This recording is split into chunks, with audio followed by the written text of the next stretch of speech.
नमस्कार विद्यार्थी मित्रांनो, मी पुरुषोत्तम रेणुसे सर सहर्ष स्वागत करतो. आजच्या भागामध्ये जानेवारी महिन्यामध्ये म्हणजे 7 ते 15 तारखेपर्यंत ज्या महत्वाच्या घडामोडी घडलेल्या आहेत याविषयी आपण या भागामध्ये माहिती पाहणार आहे. बघा, नुकतेच राष्ट्रपती द्रौपदी मुर्मू यांनी INS वागझीर पाणबुडी जी आहे या INS वागशीर पाणबुडीद्वारे प्रवास केलेला आहे. आता याच्यामध्ये महत्वाच्या की द्रौपदी मुर्मू ज्या आहेत त्या पहिल्या महिला राष्ट्रपती ठरलेल्या आहेत ज्यांनी पाणबुडीमधून काय केलेलं आहे, प्रवास केलेला आहे. पाणबुडीमधून काय केलेला आहे, प्रवास करणाऱ्या पहिल्या महिला राष्ट्रपती ठरलेल्या आहेत. 28 डिसेंबर 2025 रोजी हा त्यांनी प्रवास केलेला आहे. ठिकाण कोणतं आहे, कारवार नौदल तळ कर्नाटक. कारवार नौदल तळ कर्नाटक हे ठिकाण आहे. आता पाणबुडी कोणती होती, INS वागशीर, आणि याच्यामध्ये 2 तास प्रवास त्यांनी केलेला आहे. नौदल प्रमुख कोण होते त्यांच्याबरोबर, दिनेश के त्रिपाठी हे नौदल प्रमुख त्यांच्या बरोबर होते. आणि मग पाणबुडीत प्रवास करणारे त्या दुसऱ्या राष्ट्रपती ठरलेल्या आहेत आणि पहिल्या महिला राष्ट्रपती. याच्या अगोदर पाणबुडीमध्ये डॉक्टर APJ अब्दुल कलाम यांनी INS सिंधुरक्षक या पाणबुडीमध्ये 2006 मध्ये या पाणबुडीद्वारे काय केला होता रे, प्रवास केला होता. मग पाणबुडीत प्रवास करणारे ते दुसरे राष्ट्रपती ठरलेले आहेत, तर पहिल्या महिला राष्ट्रपती. लक्षात ठेवा, याच्यावर प्रश्न विचारला जाऊ शकतो की पाणबुडीचं नाव जे आहे INS वागशीर, याच्यावर प्रश्न विचारला जाऊ शकतो किंवा हे सुद्धा येऊ शकतो की कितव्या राष्ट्रपती आहेत किंवा महिला राष्ट्रपती आहेत, याच्यावर प्रश्न विचारला जाऊ शकतो. आता हे बघा, INS वागशीर S-26 बद्दल माहिती, याच्यावर प्रश्न विचारला जाऊ शकतो. INS वागशीर ही जी कलवरी क्लास मधली आहे, कलवरी क्लास फ्रान्सच्या नेव्हल ग्रुप कडून तंत्रज्ञान हस्तांतरण करण्यात आलेलं आहे. प्रोजेक्ट 75 मधील 6 पाणबुड्यांपैकी 6वी व ही शेवटची पाणबुडी आहे. प्रोजेक्ट 75 मधील 6 पाणबुड्यांपैकी शेवटची पाणबुडी होती. इतर पाणबुड्या कोणत्या कोणत्या आहेत, कलवरी, खांदेरी, करंज, वेला आणि वागीर, आणि ही वागशीर म्हणून. आता हिला दुसरं नाव काय आहे, समुद्री मासा, कारण हे खोल समुद्रापर्यंत जाऊ शकते. ब्रीदवाक्य काय आहे वागशीरचं, वीरता, वर्चस्व, विजय, हे त्याचं काय आहे, ब्रीदवाक्य आहे. महत्वाचं काय आहे की राष्ट्रपती द्रौपदी मुर्मू यांनी INS वागशीर पाणबुडीमधून प्रवास केलेला आहे, पहिल्या महिला राष्ट्रपती ठरलेल्या आहेत. आणि तसं जर पाहिलं तर दुसऱ्या पाणबुडीमधून प्रवास करणाऱ्या दुसऱ्या राष्ट्रपती याच्या अगोदर INS सिंधुरक्षक याद्वारे डॉक्टर APJ अब्दुल कलाम यांनी प्रवास केला होता. बघा, गुजरात राज्य जे आहे या गुजरात राज्याला टायगर प्रेझेंट स्टेट दर्जा देण्यात आलेला आहे. आणि हा जो दर्जा आहे याच्यामध्ये महत्वाचं, ते 33 वर्षानंतर हा दर्जा मिळालेला आहे. 33 वर्षानंतर बघा, 1989 नंतर NTCA ने गुजरातला वाघ उपस्थिती राज्य म्हणून मान्यता दिलेली आहे.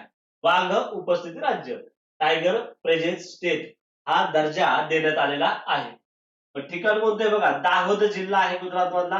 रतनमल अभयारण्य, बघा या अभयारण्यावर सुद्धा प्रश्न विचारला जाऊ शकतो. कोणतं अभयारण्य आहे, रतनमल अभयारण्य आहे. आणि मग गुजरात असं एकमेव राज्य ठरलेलं आहे ज्या ठिकाणी सिंह, वाघ आणि बिबट्या, बघा सिंह, वाघ आणि बिबट्या या तिन्ही मांजर प्रजाती या कोणतं रतनमहल या अभयारण्यामध्ये आढळतात. किंवा हे राज्यासाठी एकमेव राज्य ठरलेलं आहे ज्या ठिकाणी सिंह, वाघ आणि बिबट्या तिन्ही मांजर प्रजाती आहेत. ऑल इंडिया टायगर एस्टिमेशन 2026 मध्ये गुजरातचा समावेश करण्यात आलेला आहे. लक्षात ठेवा, याच्यावर प्रश्न विचारणारे रतनमल अभयारण्य कोणत्या राज्यामध्ये आहे, तर ते गुजरात या राज्यामध्ये आहे. गुजरात मध्य प्रदेश सीमेवर, लक्षामध्ये हे त्याच्यामध्ये महत्वाचं आहे. आणि सिंह, वाघ आणि बिबट्या तिन्ही मांजर प्रजाती या रतनमल अभयारण्यामध्ये आहेत, हे त्याच्यामध्ये महत्वाचं आहे. पुढं 40वी एशियाई जलपक्षी गणना करण्यात आलेली आहे. बघा, 40वी आशियाई जलपक्षी गणना जनगणना 2026 10 ते 11 जानेवारी मध्ये ही जनगणना करण्यात आलेली आहे. ठिकाण होतं गोदावरी, मोहाना आंध्र प्रदेश आणि कोरिंगा वन्यजीव अभयारण्य. 40वी आशियन वॉटर बर्ड, बघा सेन्सस प्लस कोणतं आहे रे 60वी इंटरनॅशनल वॉटर सेन्सस म्हणून. आयोजक कोण आहे? आंध्र प्रदेश वन विभाग, BNHS, वेटलँड्स इंटरनॅशनल साऊथ आशिया. याचा उद्देश काय आहे? ही 40वी जी गणना झाली लक्षात ठेवा. 40वी जनगणना कुठं झालेली? गोदावरी मोहाना, आंध्र प्रदेश आणि कोरिंगा वन्यजीव अभयारण्य. पाणथळ जी जमीन आहे, पाणथळ जमीन व जलपक्ष्यांची संख्या, वितरण व दीर्घकालीन ट्रेंड्सचा डेटा गोळा करून संवर्धन धोरण निर्मितीला मदत होईल यासाठी 40वी आशियाई जलपक्षी जनगणना घेण्यात आलेली आहे. हे अभयारण्य लक्षात ठेवा. गोदावरी मोहाना आंध्र प्रदेश राज्य आहे आणि कोरिंगा वन्यजीव अभयारण्य या दोन ठिकाणी ही 40वी आशियाई जलपक्षी जनगणना घेण्यात आलेली. महत्वाचं 5वी राष्ट्रीय मुख्य सचिव परिषद जी आहे ती दिल्ली या ठिकाणी झालेली नुकतीच. झालेली दिल्ली या ठिकाणी झालेली आहे, नवी दिल्ली. याचं ठिकाण हमखास विचारलं जाऊ शकतं. देशभरातील जे मुख्य सचिव आहेत ते एकत्र येऊन विकासावर चर्चा या परिषदेमध्ये करतात आणि याचं ठिकाण हमखास विचारलं जाऊ शकतं. ही परिषद जी पाचवी राष्ट्रीय मुख्य सचिव परिषद जी आहे ही कुठे झालेली आहे? नवी दिल्ली या ठिकाणी झालेली आहे. याचे अध्यक्ष कोण होते रे? पंतप्रधान नरेंद्र मोदी हे अध्यक्ष होते. याच्यामध्ये ज्या विकासावर चर्चा करण्यासाठी ही परिषद घेण्यात येते. ही परिषद नवी दिल्ली या ठिकाणी झालेली आहे. थीम बघा कोणती आहे? अध्यक्ष होते पंतप्रधान Narendra Modi. Human capital for विकसित भारत, म्हणजे विकसित भारतासाठी मानवी संसाधन, विकसित भारतासाठी मानवी संसाधन ही थीम आहे. त्याचा उद्देश काय आहे? राज्य आणि केंद्र या सरकारमध्ये सहकार्य वाढवणे हा त्याचा महत्वाचा उद्देश आहे आणि 2047 पर्यंत विकसित भारत बनवण्याच्या योजनांवर चर्चा करणे हा उद्देश आहे. 5वी राष्ट्रीय मुख्य सचिव परिषद नवी दिल्ली या ठिकाणी झाली. अध्यक्ष होते पंतप्रधान नरेंद्र मोदी. ती होती ह्युमन कॅपिटल फॉर विकसित भारत, म्हणजेच काय? विकसित भारतासाठी मानवी संसाधन. लक्षात ठेवा. हमखास हा प्रश्न विचारला जाणार. वर्दीतल्या माणसाच्या नोंदी हे जे पुस्तक आहे ते पुस्तक सदानंद दाते यांनी लिहिलेलं आहे. सगळ्यात महत्वाचं सध्याचे पोलीस महासंचालक आहेत. सदानंद दाते कोण आहेत? सध्याचे पोलीस महासंचालक. आणि त्यांनी वर्दीतल्या माणसाच्या नोंदी हे पुस्तक लिहिलेलं आहे. मराठी भाषेमध्ये आहे. प्रकाशन समकालीन प्रकाशन. आता यामध्ये विषय काय आहे बघा? पोलीस दलातील वास्तव अनुभव, नैतिकता, समाजातील गुंतागुंत आणि कायद्याची अंमलबजावणी करताना येणाऱ्या मानसिक द्विधा स्थितीचे वर्णन या पुस्तकात करण्यात आलेलं आहे. आणि याचा उद्देश काय आहे की वर्दीतला आतला माणूस कसा असतो किंवा त्यांचा अनुभव, भावना आणि त्यांच्या कामातील आव्हाने हे लोकांपर्यंत पोहोचवणे यासाठी हे पुस्तक लिहिण्यात आलेलं आहे. पुस्तक आणि पुस्तकाचे लेखक हमखास विचारले जाऊ शकतात पुढे येणाऱ्या एक्झामला. लक्षात ठेवा. वर्दीतल्या माणसाच्या नोंदी कुणाचा आहे? सदानंद दाते. सध्याचे काय आहेत? पोलीस महासंचालक आहेत. सध्याचे कोण आहेत? पोलीस महासंचालक. पुढं आता महत्वाचं मधमाशी जे आहे या मधमाशीला कायदेशीर अधिकार मिळालेला आहे. मधमाशी हा जो कीटक आहे या मधमाशीला कायदेशीर अधिकार मिळालेला आहे. कोणी दिलाय बघा? जगातील पहिले कीटक ज्यांना कायदेशीर अधिकार मिळालाय मधमाशी. आणि कोणी दिलाय? पेरू देशातील साटिपो आणि नाउटा या 2 शहरांनी. पेरू देशातील, देश डायरेक्ट विचारतील किंवा शहर विचारतील, देश किंवा शहर विचारले जाऊ शकतात. मधमाशीला कायदेशीर अधिकार देण्यात आलेला आहे. पेरू देश जो आहे या पेरू देशातील साटिपो आणि नाउटा ही जी 2 शहर आहेत या 2 शहरांनी हा अधिकार दिलेला आहे. अमेझॉन मधील डंक नसलेल्या मधमाशांना हा अधिकार देण्यात आलेला आहे. आणि ज्यामुळं त्यांचं जे अस्तित्व आहे किंवा संरक्षणाचा अधिकार आहे हा संरक्षणाचा अधिकार या कीटकाला देण्यात आलेला आहे. हे त्यांच्या अधिवासाचे संरक्षण करण्यासाठी उचललेले एक ऐतिहासिक पाऊल समजलं जातं. International union for the conservation of nature IUCN Pradesh Loreto आणि सॅन मार्टिन हा अमेझॉन जंगल क्षेत्रामधला प्रदेश आहे. शहर आहेत साटिपो आणि नाउटा. प्रजातीचं नाव बघा स्टिंगलेस बीज म्हणजे काय रे? डंक नसलेली मधमाशी. त्याच्या 170 प्लस उपजाती आहेत. बघा अमेझॉन जे शहर आहे जे जगाचं हृदय मानलं जातं या अमेझॉन मध्ये 80% वनस्पती परागीकरणासाठी महत्वाच्या आहेत. आणि परागीकरण कोण करतं रे? मधमाशा करत असतात. त्यामुळे हा त्यांना दर्जा देण्यात आलेला आहे. आता अधिकार कोणते मिळालेत? अस्तित्व, प्रजनन, निवास स्थापना, प्रदूषण मुक्त वातावरण आणि कायदेशीर प्रतिनिधित्व त्यांना देण्यात आलेलं आहे. जगातील पहिला कीटक जो आहे मधमाशी, त्यांना हा अधिकार मिळालेला आहे. आता महत्वाच्या 2025 मध्ये महत्वाच्या नियुक्त्या झाल्या आहेत. नियुक्त्यांवर सुद्धा प्रश्न विचारण्यात येतात. बघा, वन लाईनर आपण पाहतोय याच्यामध्ये महाराष्ट्राचे पोलीस महासंचालक म्हणून कोणाची नोंद करण्यात आलेली आहे? नियुक्ती करण्यात आलेली आहे सदानंद दाते यांची. नंतर NIA चे प्रमुख अतिरिक्त कार्यभार राकेश अग्रवाल यांची नियुक्ती करण्यात आलेली आहे. ओडिशाच्या पहिल्या महिला मुख्य सचिव, ओडिशाच्या पहिल्या महिला मुख्य सचिव अनु गर्ग यांची नियुक्ती करण्यात आलेली आहे. नंतर BWF ऍथलेटिक कमिशन अध्यक्ष म्हणून PV सिंधू यांची नियुक्ती करण्यात आलेली आहे. कोल इंडिया मुख्य कार्यकारी अधिकारी म्हणून B साईराम यांची नियुक्ती करण्यात आलेली आहे. एअरटेल इंडियाच्या CEO म्हणून शाश्वत शर्मा यांची नियुक्ती करण्यात आलेली आहे. नंतर मुख्य माहिती आयुक्तपदी राजकुमार गोयल यांची नियुक्ती करण्यात आलेली आहे. प्रेस क्लब ऑफ इंडियाच्या अध्यक्षा, पहिल्या महिला अध्यक्ष आहे संगीता बरुआ पेशात रोती यांची नियुक्ती करण्यात आलेली आहे. नंतर कोका कोला CEO कोण आहेत?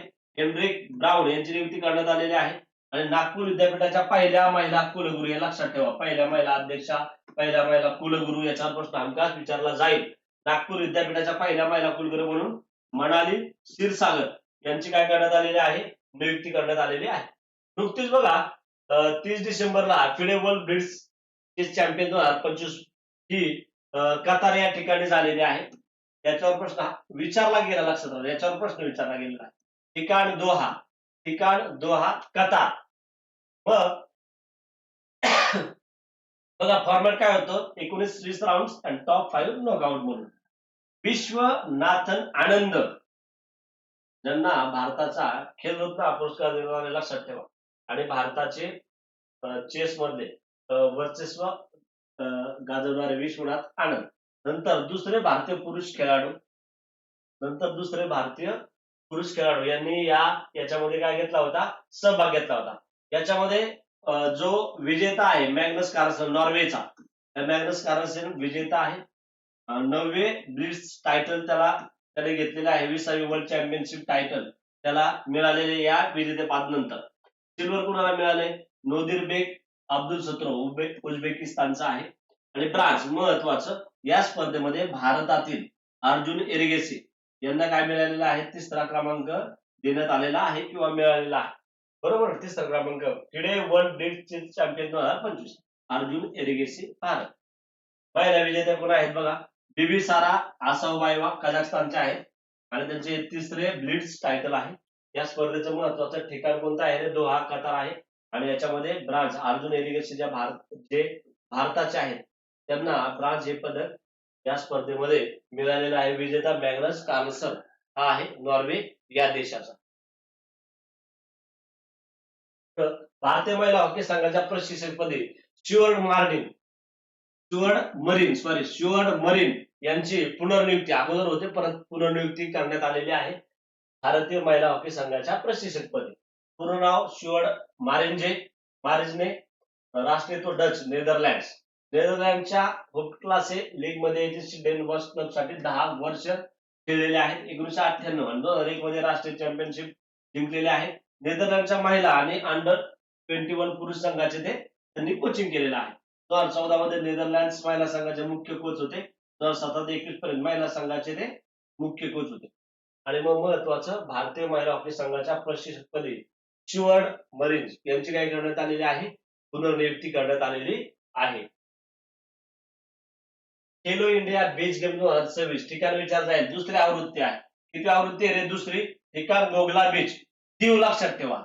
दीव या ठिकाणी ही स्पर्धा 5 ते 10 जानेवारी मध्ये पार पडलेली आहे. आयोजक sports authority of India Sai plus national sport federation या दोघांनी, sports authority of India, national sports federation या दोघांनी स्पर्धा घेतलेली आहे खेलो इंडिया बीच गेम्स. ठिकाण कोणते? दीव, गोगला बीच या ठिकाणी पहिली जी स्पर्धा झाली होती. पुढे जाते रे मणिपूर. आणि बघा सॉरी, या खेळामध्ये एकूण खेळ 8 आणि हे मागील वर्षीचे विजेते आहे. मग आता याच्यामध्ये महत्वाचं, पहिला या खेळामध्ये मणिपूर, बघा मणिपूर राज्याने प्रथम क्रमांक मिळवला होता. बरोबर ना? म्हणजे जी पहिली स्पर्धा झाली त्या स्पर्धेमध्ये मी सांगतोय आणि दुसरे जे आहे दुसरा क्रमांक कोणाचा आलेला आहे, महाराष्ट्राचा आलेला आहे. एकूण खेळ 8 आणि मागील वर्षी विजेते पहिला मणिपूर राज्य आणि दुसरं कोणतं आहे, महाराष्ट्र राज्य. बघा महत्वाचं आपण याच्यामध्ये या ज्या 7 दिवसांमध्ये महत्वाच्या घडामोडी घडलेल्या आहेत त्याच्याविषयी माहिती पाहिलेली आहे. पुढच्या भागामध्ये आपण 15 जानेवारी पर्यंत जे महत्वाचे घडामोडी आहेत त्या पाहणार आहे. व्हिडिओ आवडला असेल तर नक्कीच सबस्क्राईब, लाईक, कमेंट करा. थँक्यू.